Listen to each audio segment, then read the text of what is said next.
नागपूर ते गोवा शक्तीपीठ महामार्ग सध्या अनेक दिवसांपासून चर्चेत आहे। एक गट समर्थनात रस्त्यावर उतरतोय तर दुसरा गट सध्या या महामार्ग शक्तीपीठला विरोध करताना दिसते। अशात यवतमाळ जिल्ह्यातून शेतकरी वर्ग सध्या या शक्ती महापीठाच्या समर्थनात उतरलेला आहे। माझ्यासोबत काही शेतकरी या विषयावर बोलण्यासाठी आपण त्यांच्याकडून जाणून घेणार आहोत। गेल्या काही दिवसांपासून आपण पाहतो की पश्चिम महाराष्ट्रामध्ये या शक्तीपीठाला विरोध होताना दिसते, तर यवतमाळ सह विदर्भात याला समर्थन होताना पाहायला मिळते। काय सांगाल तुम्ही? शक्तीपीठ महामार्गाला विदर्भातील यवतमाळ जिल्ह्यातूनच नव्हे तर ज्या 12 जिल्ह्यातून हा महामार्ग चालला आहे त्यातील एक जिल्हा वगळता सर्व 11ही जिल्ह्यातून या महामार्गाला शेतकऱ्यांचे आणि खऱ्या बाधित शेतकऱ्यांचे पूर्ण समर्थन आहे। कारण हा महामार्ग विदर्भासाठीच नव्हे, मराठवाड्यासाठीच नव्हे तर संपूर्ण महाराष्ट्रासाठी गेम चेंजर ठरणार आहे आणि विकासाचा एक नवा विक्रम या महामार्गाद्वारे महाराष्ट्र पुढे चालणार आहे। त्याचबरोबर रोजगाराच्या संधीसुद्धा उपलब्ध होणार आहेत आणि शेतकऱ्यांना त्यांच्या मालाच्या करिता बाजारपेठसुद्धा उपलब्ध या महामार्गामुळे होईल। नक्की हा जर महामार्ग विदर्भातून आणि पूर्ण जर झाला तर मोठी एक बाजारपेठ उपलब्ध होईल असं बाधित शेतकऱ्यांचं म्हणणं आहे। नेमकं तुम्ही समर्थनात का उतरलेलं आहे? नेमकं यामध्ये तुमचं शेत किती जाणार आहे आणि याचा फायदा काय होणार आहे? नेमकं शक्तीपीठ महामार्गाच्या समर्थनासाठी आम्ही एवढ्यासाठी आहो की हा महामार्ग झाल्यामुळे शेतकऱ्यांना मोठ्या प्रमाणात बाजारपेठ उपलब्ध होणार आहेत, आजूबाजूला कंपन्या बसणार आहेत, त्यामुळे बेरोजगार युवकांना रोजगाराच्या संधी उपलब्ध होणार आहेत आणि सर्व देवस्थानांना जोडणारा महामार्ग असल्यामुळे सर्व भाविक भक्तांना दर्शनाकरिता हा महामार्ग सोयीस्कर होणार आहे।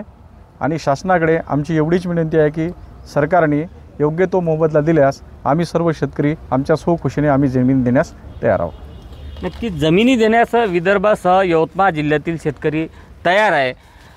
यवतमाळ जिल्ह्यातून हा महामार्ग जातोय, नेमकं तुम्ही वारंवार एकत्र येतात, काय सांगाल तुम्ही?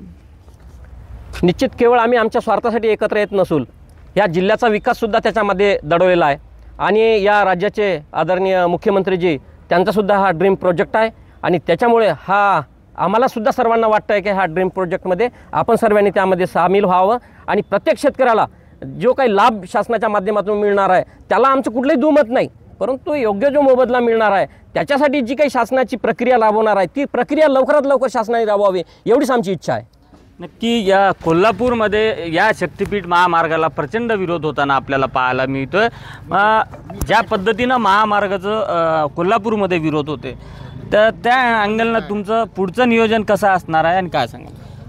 शक्तीपीठ महामार्गाला जे कोल्हापुरातून विरोध दर्शविला जात आहे त्यामध्ये बाधित शेतकरी असतील की नसतील याबद्दल मी भाष्य करू इच्छित नाही, परंतु आम्हाला ज्या ज्या शेतकऱ्यांनी समर्थन जाहीर केलेलं आहे समर्थनाची पत्रंसुद्धा आम्ही आपल्यामार्फत पत्रकार बंधूंना दिलेली आहेत की 11 जिल्ह्यातील शेतकऱ्यांचं समर्थन आम्हाला प्राप्त झालेलं आहे, या महामार्गाला समर्थन आहे।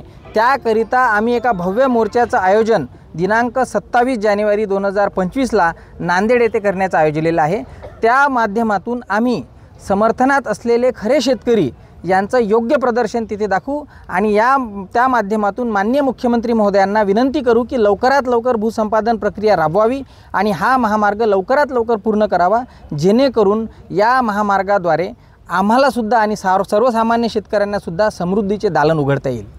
नक्कीच यवतमाळ जिल्ह्यामधून कळंब, यवतमाळ तालुका, आर्णी, महागाव, उमरखेड या तालुक्यातून शक्तीपीठ महामार्ग जाणार आहे, त्यामुळे मागासलेल्या यवतमाळ जिल्ह्यात एक विकासाची नवी गंगा यावी हाच एक उद्देश शेतकऱ्यांचा आहे। गोवा शक्तीपीठ महामार्गाला त्यांनी समर्थन दिलं आहे आणि ते मोर्चा देखील काढणार असल्याचं म्हणते।